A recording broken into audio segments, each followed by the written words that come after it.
Earlier, we talked about the possibility of Hillary Clinton being indicted in the email scandal, and the Inspector General's report is out.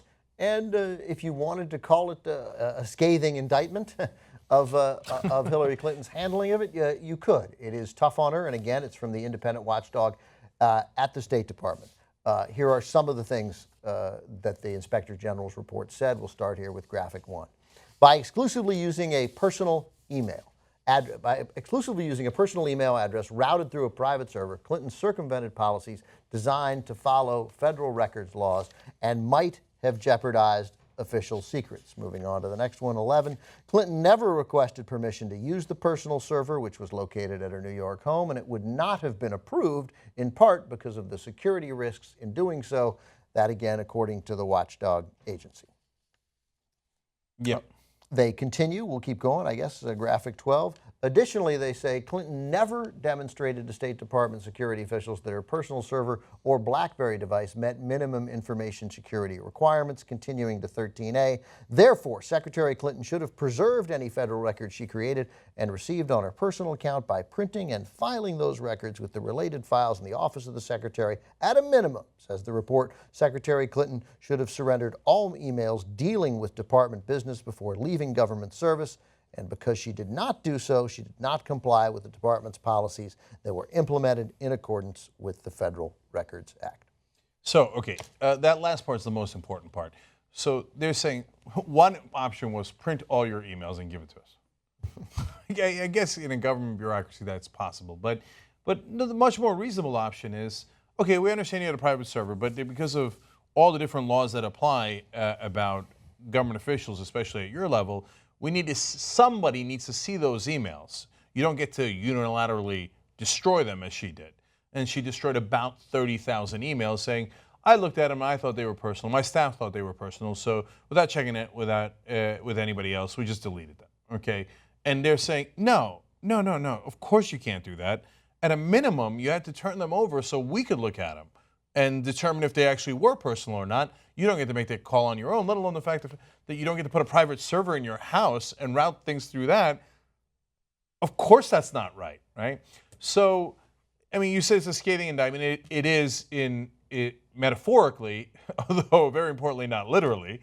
And so the real indictment comes, of course, from the Justice Department if the FBI recommends it and the Justice Department acts on that recommendation. But this is just on the substance, basically saying you clearly did something wrong here. And let's just break that down for a second.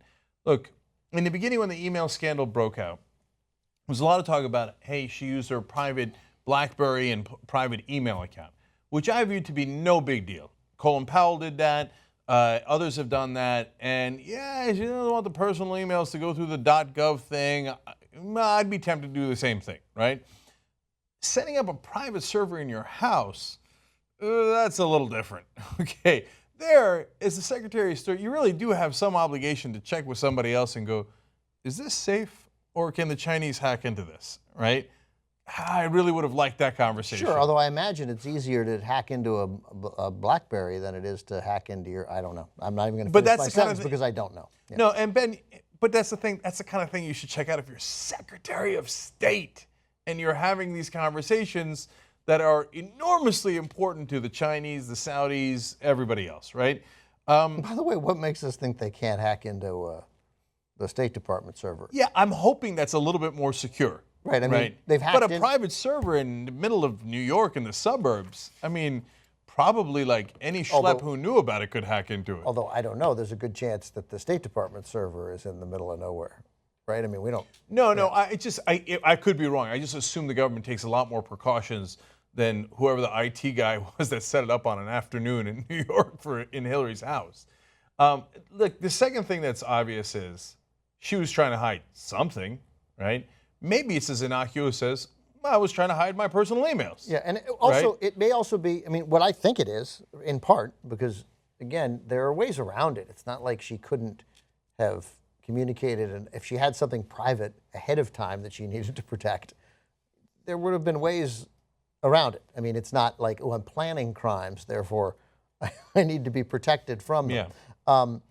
You know, my hunch is that I've always thought that it was a result of what had happened to her over the preceding 16 years, which is Yes, I totally agree. I am not giving access to Trey Gowdy and his lot at any time access to my information, because they'll pour through it and they'll find stuff that they decide to make hay over, and I don't trust these guys and I hate them and screw them.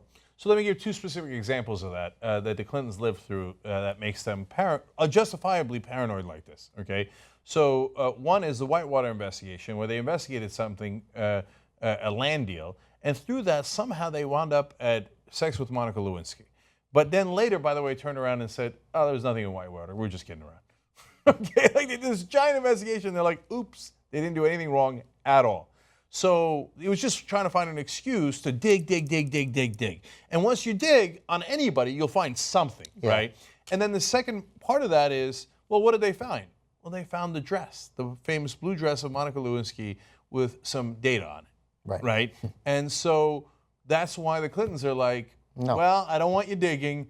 And at some point, you're going to find some data on something that is just embarrassing, and you're going to use it against me, right? Or you'll manipulate it to cause an investigation, because the investigation is sometimes just as bad as the crime. I mean, there was no crime in Whitewater, but now, ironically, because of all those attacks against them and their guard is being so up, they've accidentally caused an investigation. Now, that's the generous view of it, and I think that that's probably 80% right. But there is a very good question about the 20%, which is the Clinton fund, right? So in the global initiative, Saudi Arabia gives a couple $1 million to the Clinton global initiative. I hear you. And then all of a sudden, the Secretary of State decides, oh, look, they're going to get all these arms deals. They might have gotten those arms deals anyway. They'd gotten them before. I hear you, but not to the degree that they did. I think they probably would have. But see, that's a relevant thing that you have to check with somebody and go, hey, Bob, can I delete these emails? Sure, I got you. Do you see what I'm saying? I have no doubt that that's true. I don't think that there. I think that there is scandal potentially in the Clinton Foundation, but I don't, because it's a charity. It wasn't personal. It wasn't used for. They didn't go out and buy Buicks. That you're going to have a tough time getting any criminal charges out of that. And bear in mind that this FBI investigation is not about what's in the emails that's deleted. It was never about what's in the emails that's deleted. It's about whether classified information was mishandled because the server was at the house. That's the only crime that's going to come up here. If they find those emails, then there might be another investigation to come out of that, but it's not this investigation. It'd be different agents and a different investigation. The State Department says the Inspector General has been plagued with, quote, long-standing systemic weaknesses for preserving federal records, quote, that go well beyond the tenure of any one Secretary of State. Dozens of State Department officials were found to have used personal email accounts for official business. So the Clintons, as they've said throughout, was this kind of thing happened all the time. We did it on a grander scale, but because it had happened all the time, singling us out as somehow criminally negligent in this manner seems ridiculous. This is now we know, and we tighten. And the John Kerry at the Secretary of State's office they have already said about putting safeguards in to eliminate all use of personal emails. So my last 2 points on it are the Clintons, in their usual hubris, only had 5 out of the 26 current and former Clinton aides even respond to the questionnaires by the watchdog office. They're like, oh, the Inspector General, I'm Hillary Clinton. No, I'm not going to respond, and 21 of my staffers are going to spit in your eye and not respond either, okay? Yeah, we get it. They can't indict you, so it's not as important, but it would be nice if you were said, hey, no, look, man, we tried to do the right thing, and we didn't want you to get our personal emails, and we got no problem coming in front of you and talking to you about it, because that was our true intent. When you were so certain that every investigation of you is politically motivated, as almost all of them have been, you then, of course, react the same way when there is an investigation that isn't politically motivated. And you could argue that some of this initially started as politically motivated. The Inspector General's isn't politically motivated, but it may have been caused out of necessity because of politics that forced their hand. So, yeah, I mean, look, my biggest fear of a Hillary Clinton administration is different than yours, although I share some of your fears. My biggest fear, I thought it would happen to the Obama administration. It's one great chit in Barack Obama's favor. I thought after the Clinton administration, this crazy brand of Republicans disinterested in government with a hatred for Clinton that is almost equaled by their hatred for Obama. I think it was greater for Clinton. but they hate them both, that they would just stall government to the point where all they do is investigate made-up crimes. But they didn't, because the Obama administration didn't commit any. And to that, it's an odd thing to praise people for, but they didn't, and they deserve credit for that. My fear with another Clinton administration is that, yeah, true or not, this is all we're going to do. This is all we're going to do is investigate the next Benghazi and the next this and the next this and the next this, whether they find it or not. And for that argument, you could almost alone is a reason. I can't have another Clinton. Can't have it.